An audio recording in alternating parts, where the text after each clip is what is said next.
વરસાદે ભલે વિરામ લીધો હોય પરંતુ ખેડૂતોની હાલાકી બંધ થવાનું નામ નથી લઈ રહી।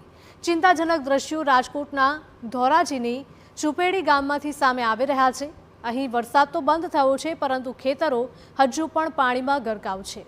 વરસાદના લીધે ખેતરોમાં ભરાયેલા પાણી હજુ પણ નથી ઓસર્યા અને તેના લીધે હવે પાક નિષ્ફળ જવાની ભીતિ સેવાઈ રહી છે।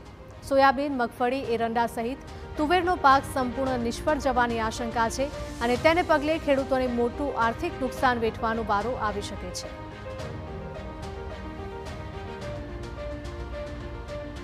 ખબર કરવાની હોય ને અત્યારે વરસાદ આવ્યો છે એટલે ખેડૂતને અત્યારે હાથમાં કાંઈ આવે એવું છે નહીં।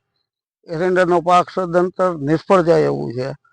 અત્યારે સોયાબીનનો પાક અત્યારે વઢાય એવું નથી। સોયાબીન ઉગવા માંડ્યા છે એટલે એ માર્કેટમાં બજાર ભાવ કરતાં 50% એ માંડ લે તો લે એવું છે વેપારી।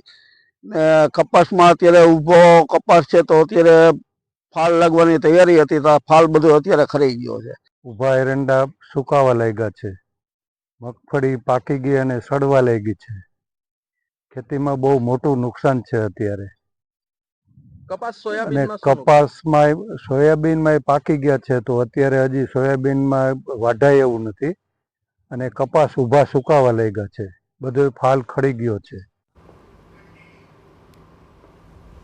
ખેડૂતોનો આક્ષેપ છે કે જ્યારે લણવાનો સમય નજીક આવ્યો છે ત્યારે જ વરસાદનું વિઘ્ન નડ્યું છે। ખેડૂતોએ ઉછીના રૂપિયા લઈને વાવેતર કર્યું હતું પરંતુ હવે તો વાવેતરથી લઈ ઉત્પાદન પાછળ જે કંઈ ખર્ચ થયો તેનું પણ વળતર મળવાની આશા નથી। ત્યારે સરકાર સત્વરે કોઈ મદદ કરે તેવી ખેડૂતોની માંગ છે જેથી તેઓ શિયાળુ પાક માટે કોઈ વ્યવસ્થા કરી શકે।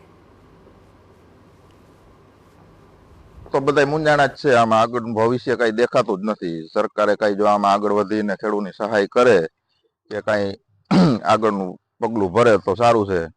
અને ખેતરથી ગામમાં ખેતરે જવાના બધા રસ્તા ધોવાઈ ગયા છે। ખેડૂત પોતાનું વાહન પુગાડી શકે એમ નથી, વાડી સુધી જઈ શકે એમ નથી, લણેલો પાક ઘર સુધી લઈ આવી શકે એમ નથી।